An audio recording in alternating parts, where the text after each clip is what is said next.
From feeding calves on the family dairy to launching game-changing dairy technology, Manuel Soares' journey is anything but ordinary. In this conversation with the CEO and founder of Milc Group, you'll hear how early lessons on the dairy and a brief detour dealing Blackjack and Tahoe shaped his leadership, grew his innovation, and planted the seeds of what would become Milc Group. It's a story of grit, growth, and vision rooted in faith and purpose. That and more right here today on the Uplevel Dairy Podcast.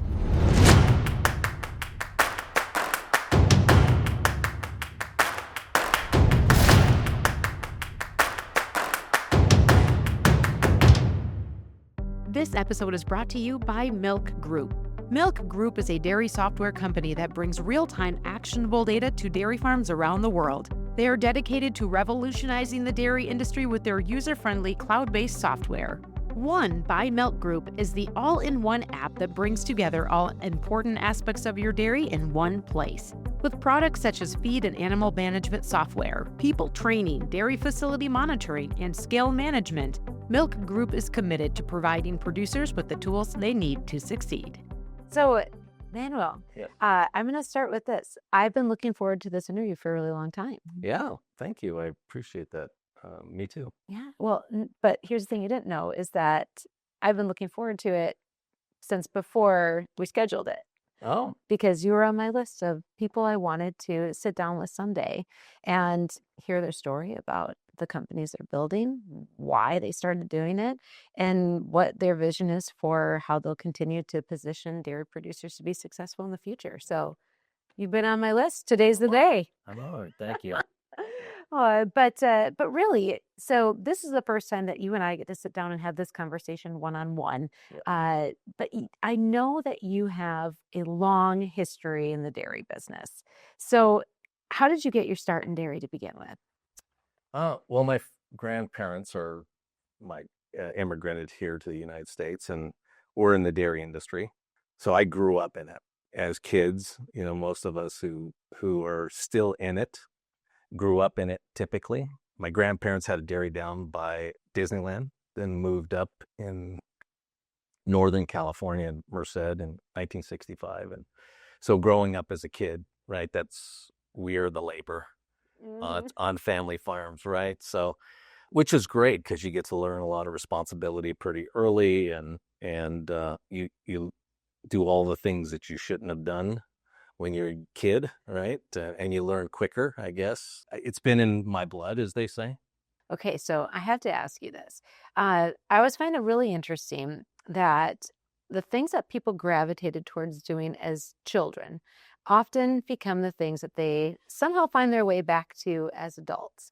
So for you, when you think about growing up on the dairy, as you just said, when you were 9 years old, what were you doing? Quite often when you're born and raised on a dairy, the first job you have is feed calves. So I fed calves. Most of us kids did 4-H and showed animals and things like that. So outside of, school sports, it was really about 4-H and the dairy and work. Yeah. So you were milking, you were feeding. Did you milk also? Not very much, not that often. More feed cows and calves and that kind of stuff around the dairy. Just fun. Yeah, you cut your teeth doing the boots on the ground stuff, huh? Yeah. And then your path, as you said, you and your father built a dairy together, and then what was next for you in your dairy career? So, as quite often, sometimes in business and family, it gets a little rough, right? So, I had a very short stint where I moved to South Lake Tahoe and dealt cards so I can snow ski. Oh wait, a little bit of a break. We're not skimming over this. A little bit of a break, yeah. I was trying to figure out what to do next. Yeah, and that's where I met my wife. And then once my son was born, then we moved back to the dairy. My dad at that point was ready to get some help, and so I was there for a little while, and then again, family. So I went on to manage some other dairies. Okay, can we go back to the dealing parts, the gambling? Were you like a blackjack dealer? I was a blackjack and then poker, and then I did where you take care of the high rollers. It was whatever made the most money, so I could eat and ski. That was the goal, right? It was not about staying at the casino, because it was just a temporary thing anyway. Yeah, but I bet you learned a few things. I learned a lot. What sticks with you that you took away from your dealing days? I think, and I don't think I really appreciated it until I got older and in responsibility roles, right, where I'm managing a lot of people. But we spent a large portion of 8 weeks to learn how to deal blackjack, for example. And about half of it, if not more, was about dealing with people. You're taking money and you want them happy, right? So it's this interaction and trying to understand people, I think, was pretty valuable. I didn't realize it at the time. It was just what I had to do for the job. But I think it's helped me appreciate people. It was a really good lesson for me to learn how to deal with people, plus the training that I got to do that.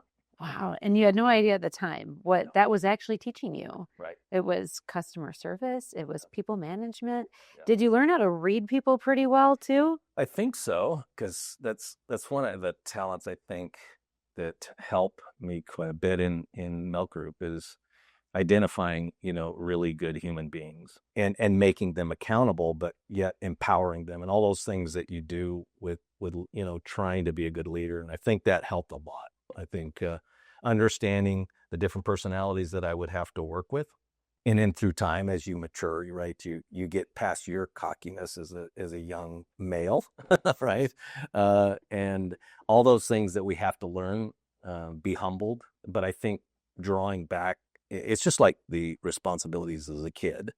You always draw back on your foundation. As long as we teach our kids good foundation, they'll always bring it back to their future and their career, probably. So you learned a thing or two dealing cards. Yep. And probably had a little bit of fun at the same time. Yes. Yeah. But then you came back and eventually you just sounds like a career dairy manager for a period of time. That was what you did, huh? Yeah, like I think most kids that grow up in a dairy, if you ask them at 10, 12, 15 years old, what are you going to be? A dairyman, right? That's kind of what I had expected. And the opportunities changed. And so I just started looking at, where would I enjoy a career? And managing dairies was what I knew. I mean, I knew dairy. So it was obvious, and I love dairy. I still do. I mean, this is primarily why I'm still in it, is because I love not only the industry itself, the concept of dairy. I think it's also to be involved in a food supply, right, is a pretty big deal for me. But the culture of the people still in the dairy industry is they're just good human beings too, right? I see a lot of different industries and they're not the same. We're still, I would guess, closest to the most wholesome group of people still. So it's a pleasure to be part of that. It's still a shake of a hand and a look in the eye, and I say something, you're going to take that as a contract. That's what I really appreciate. So again, so here you walked this path of dairy manager for quite some time, for a few years, and eventually you ended up pivoting into this dairy software space. So when you were a manager on dairies, what was technology like at that point in time? What were you using from a technology standpoint on a daily basis? The first dairy that I used software, I think, was DHI Plus, with a dairy that I was managing out of Fresno. And then my aunt and uncle, how I ended up in Tulare area was that my aunt and uncle had a major family tragedy, losing some family members. And I was asked to come in and take over so that they could get the separation that they needed, right? Because my cousin worked on the dairy, and that was really emotionally difficult for them. So I stepped in to take the dairy over for a while. And so I ended up down in Tulare, Strathmore, actually. And then they had no software at the time. So I did research and then ended up buying Dairy Comp to run the dairy. And so after a few years of running Dairy Comp and trying to look at at information to try to make decisions. And the problem exists even today. I don't think it's changed enough. And primarily one of the reasons we built Milc Group was that the same problem existed then as it does now. Is we didn't have much data, but now we have a lot of data, and you still can't make heads or tails of it, right? It's still, all these things are telling you something different, trying to make this understand cause and effect through data has been really difficult. So I think doing the best you can with the data that you had, probably a lot of, seat of your pants or gut that tells you that there's a problem here, or working with your vet. Reproduction is easy to figure out, frankly. Maybe not early enough, but you got a problem when you got a problem, right? So, and that's always too late. Did that frustrate you that there was a certain amount of days available, but it really wasn't driving these like action-oriented, difference-making decisions? Yeah. And I'm someone who's always looking for the problem to solve, because in business, we all have problems. It doesn't matter how good you are, right? All systems break. All systems have weaknesses. So I'm that type that I'm always looking for where can it be improved. And when you don't have enough background or enough data or enough insights to understand what to do, quite often we make the wrong choice. I'd done everything from an old spreadsheet when I was running my aunt and uncle's dairy to try to understand feed management, for example, right? So you create the spreadsheet for, this is the ration, this is for how many animals, and then you're managing inventory and trying to get a handle on use, and are they using it correctly? Where do I stand in my contracts, that kind of stuff, which was tough, right? Because it missed the actual use. What was the feeder doing that I didn't capture in data entry, right? So it missed the variables. Absolutely. And the variable is the human, always. I always say that animals do really well if a human doesn't screw them up, right? And we do it quite often. So what else frustrated you when you were a manager yourself? As I tried to understand, the pricing of milk and where my costs sit and where my income, when you look at expense and revenue, it's really hard to do in a dairy. If you're a dairy producer and you're trying to make decisions based on gut instinct, when margins shrink, it's even harder. The choices that you make can be very expensive in a positive or a negative, right? You can either do really well or you could do really poorly. And just having the data would just make things much safer, right? Whether I'm risk managing or I'm deciding to add animals, remove animals, do I buy this? Do I not buy that? It's tough to do today. Businesses like Costco or Walmart or it's really easy. They're ins, they're outs. Yes, you have economy that will affect it, but everybody eats, everybody needs clothes, and nothing shrinks, right? The birds aren't going to eat your inventory. It doesn't disappear in gases. You have control over pricing. You set some pricing. In the dairy industry, we're price takers, right? So we get what we're told we're going to get, and usually it's 2 weeks later, right? So there's a lot of things within the dairy industry that makes it really tough. And so knowing as much as you can through data, because that gives you the answer, right, is so important. So it's very frustrating when you don't have it. Yeah. So when you were in that spot of making decisions, a couple of the opportunities that were actually pain points or frustrations at the time were you were trying to find your own way to manage feed inventory, feed usage, and utilization, but also knowing that you were missing some major pieces of that puzzle with the variability. And then you also were challenged by kind of the ambiguity of really nailing down how much it was actually costing you to make milk, and then make decisions based off of that most important piece of information that pretty much any other business has their pulse on. Yep. every other day of the week, right? So, okay, so these are the things that were going through your head as a young man, as a manager at your uncle's dairies. But then you made a pivot from being a manager to going into dairy software. All paths, God has a plan, and he either nudges you or hits you over the head, right? For you to take that path, right? So great. I'm excited to see what you got, the nudge or the 2x4. In this case was a nudge. My uncle, this had been about 3 years. My aunt and uncle came back, and they were kind of ready to take ownership of day to day and that kind of stuff. And about that time, Connor Jameson, who was one of the founders of DairyComp or Valley Ag Software, had approached and said, "Hey, we're looking for somebody to come in." And I thought, this is a great opportunity for me to grow as well. I felt really comfortable in managing dairies at the time. Needless to say, I didn't know as much as I think I knew then, of course, right?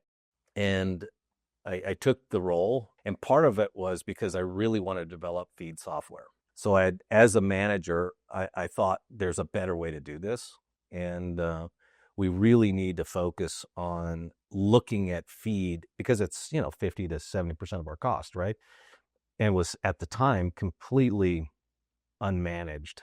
The best you could do is you look at the pile and you say it should have lasted another day, right? And what does that mean?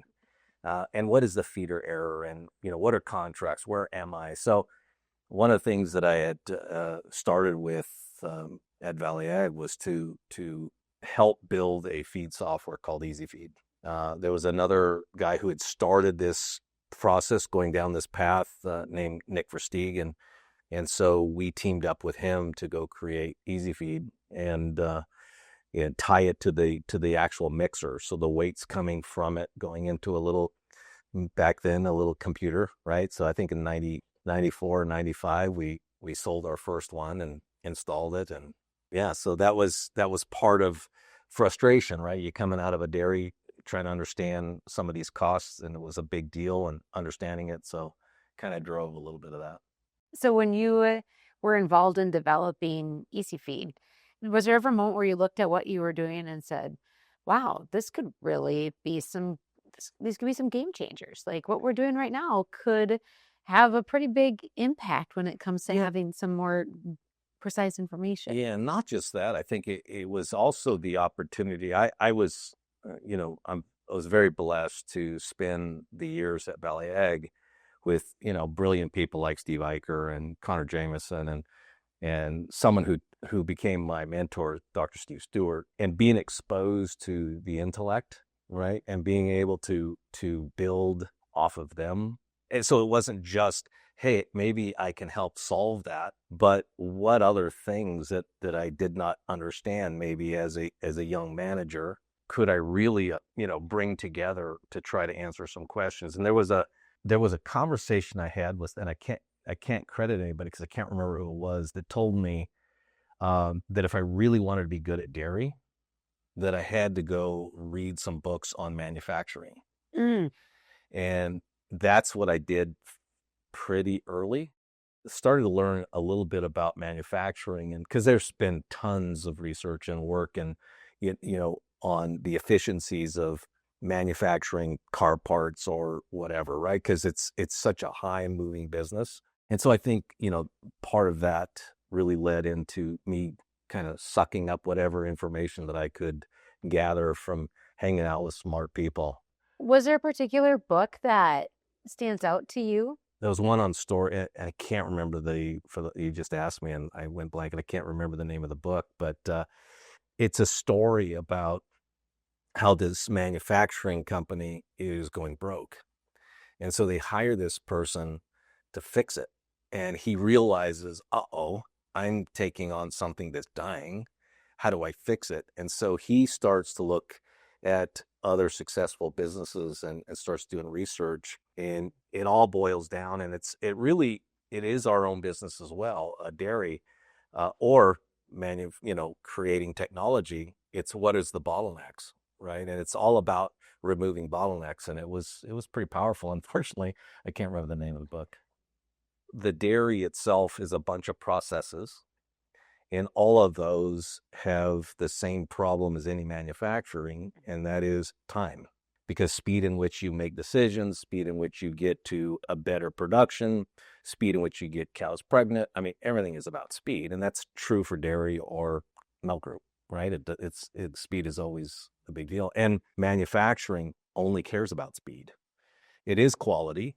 Assuming quality is the best you can do, speed is the next, point. So that book was pretty profound. Yeah. And when you read that at that point in time, do you remember talking to others about it and how they perceived your perspective, which was different at that time? Yeah, probably not so much. I don't know that I didn't share it on purpose. It's just that I was also still learning, trying to understand how to apply it maybe more than I knew it was a major part of dairy, because we just manufacture milk.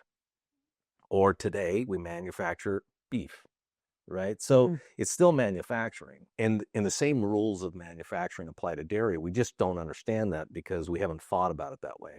I think we are learning, and many very successful dairy producers have figured that out, right? They're very efficient, and speed and size, all those things really matter. So I'm sure they figured that out too. So that really clicked with you, that change of perspective on how you're looking at how a dairy operates and where the opportunities were and where the problems were, because that's something you mentioned earlier is like, that's what you do. You look for the problems, right? And try to figure out solutions. And so, so your time at Valley Ag, that was a pretty significant portion of your career, wasn't it? Oh yeah, I wouldn't be doing what I'm doing. Milc Group wouldn't exist if it wasn't for, all those people who helped me become able to do this, right? I mean, it's all along any path. It's the people that were around that create the opportunities for us. And so, yeah, if I hadn't spent as long as I did there and had the opportunities to grow within the company and take on more and more responsibilities, I would have never been able to do this. So when you look at that chapter, anything that really stands out to you as like a timestamp that really was like one of the greatest impacts that you were able to be a part of? I think for the benefit of Milc Group, I think being able to be involved in development at Valley Ag Software. So, not only working with Nick on Easy Feed, but then creating FeedWatch in 2000, there was a separation between Nick and Valley Ag Software in 99. And the decision was to let him go ahead and take Easy Feed. We decided that we were going to write our own. And we did that in 2000. So I think the opportunity of being able to take something like that on, not being a developer myself. So I went and learned how to develop, right? How to write code. Because if I'm going to manage people, I better understand what they're doing. Trying to figure out how to manage business versus manage products. They're quite different. And how do you lead in either? Those are also different types of personalities and mindsets and those types of things, right? So yeah, it was a pretty big deal. Yeah. What was the biggest growth area for you when you stepped up into higher level leadership and became CEO?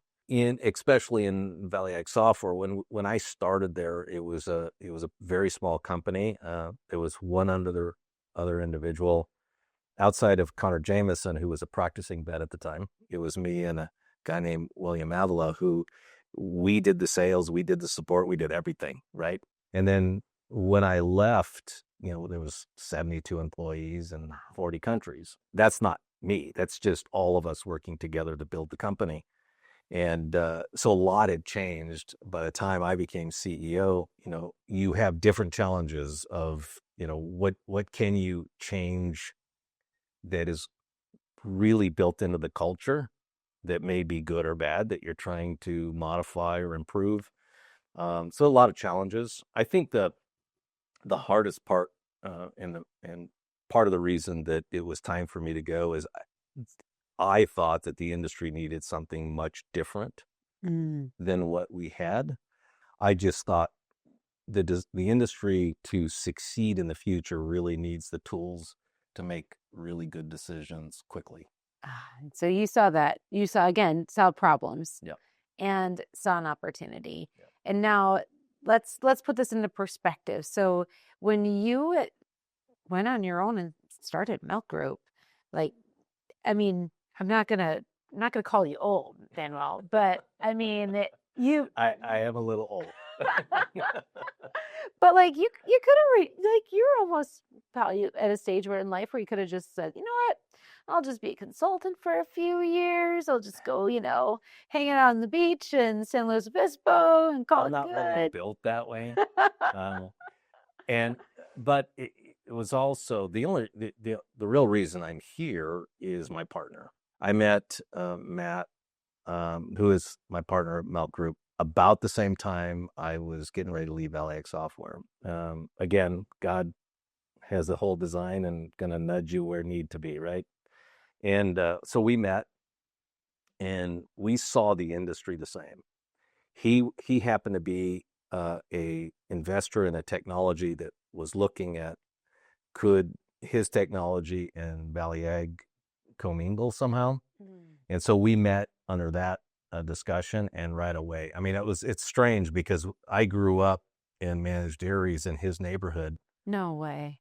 Didn't know Matt. So it was kind of a strange connection. But we had lunch in Tulare, and I mean, everything, we just were in sync, right? This is what the industry needs. This is what the technology companies haven't done, right? Blah, blah, blah. And here I am, the CEO of Valley Ag, and he was the last standing investor in a tech company that did cloud-based herd management. So when I had decided I was leaving, we started having conversations, and we had lunch, and he said, he made the question, or he asked the question, why don't we go build what we need? He's also a dairyman. So he wants this too, right? He's like, why don't we just go build what the industry really needs? And I said, well, this is really expensive, right? And this is going to take a lot of time to build really what the industry really is going to need. And he was willing to go all in. So without him, Milc Group would not exist. We're building something that I think is very unique, and I think will be amazing for the dairy producer of the future. Okay, so on that note, so you and Matt united vision for what the industry needed that didn't exist, and the drive and this internal horsepower to go do something about it. In your minds at that time, 8 years ago, when you're sitting down for lunch, what did the vision look like in your mind? Not much different than what it is. Matt raised the question, if you could do it, what would you do? And so what I did was I said, hey, I'm going to go home and build a business plan to figure out, what the first year or two would look like and how fast could we move and that kind of thing. And so, April 1st April Fool's Day, we started Milc Group. We didn't have a name for the company, and, no employees and no products. So, so where did the name come from? Matt's brilliant at this kind of stuff. So we're sitting in a conference, one of his conference rooms. Matt's in a lot of different businesses. Brilliant guy. And, but very artistic mind as well, right? So we were writing a bunch of words up on the whiteboard, and management was up there, and leadership was up there, and being innovative was up there, and we just kept writing things down, and Matt said, you should call it Milc. And I said, what do you mean? He goes, yeah, management, innovations, leadership, concepts. There it is. And there it is. And I said it's going to be group because I'm not building a kingdom, right? This is a group of people all working passionately towards building something for the industry. And I wanted everybody to be all in as a group of people. So that was a very intentional word you tagged on to Milc. Yes. You just heard from part 1 with Manuel Soares of Milc Group. His story reminds us that the most meaningful innovations often come from those who've asked the question, how can we do this better? Don't forget to watch for the next conversation with Manuel, where we dive deeper into the evolution of Milc Group, his best hiring advice, and what he looks for in an employee and the future of dairy technology. Thanks for listening to the Uplevel Dairy Podcast. Don't forget to follow, rate, and share wherever you get your podcasts. As always, I'm Peggy Coffeen, and until next time, keep on growing, keep on learning, and up-leveling your dairy. This episode is brought to you by Milc Group. Milc Group is a dairy software company that brings real-time actionable data to dairy farms around the world. They are dedicated to revolutionizing the dairy industry with their user-friendly cloud-based software. One by Milc Group is the all-in-one app that brings together all important aspects of your dairy in one place. With products such as feed and animal management software, people training, dairy facility monitoring, and scale management, Milc Group is committed to providing producers with the tools they need to succeed.